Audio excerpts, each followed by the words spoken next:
দেখুন, অর্জুন সিং তৃণমূল ছেড়ে বিজেপিতে গেছিল, বিজেপির থেকে আবার তৃণমূলে গেছিল টিকিটের আশায়, তৃণমূল টিকিট দেয়নি।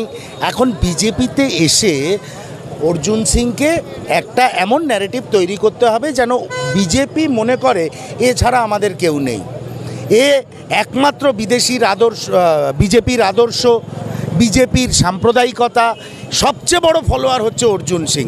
এইটা অর্জুন সিংকে প্রমাণ করতে হবে, তাই উনি এই কথা বলছেন। দেখুন, জাতীয় কংগ্রেস কোনো দিন বলে না যে অনুপ্রবেশকারীরা আসুক, অনুপ্রবেশকারীরা এখানে ফলস ভোটিং করুক, অনুপ্রবেশকারীরা অবৈধভাবে থাকুক, কিন্তু অহেতুক কাউকে রোহিঙ্গা বলা, অহেতুক মুসলিম বলে কাউকে দূরে সরিয়ে দেওয়া, এইটা জাতীয় কংগ্রেসের আদর্শের পরিপন্থী।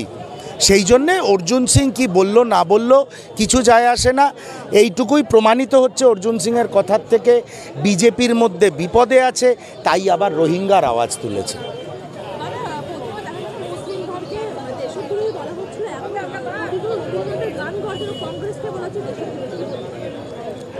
ওরা তো জাতীয়তাবোধ মানেই জানে না। এর আগে অমিত মালব্য বাংলা ভাষার অস্তিত্ব নিয়ে প্রশ্ন তুলেছিল।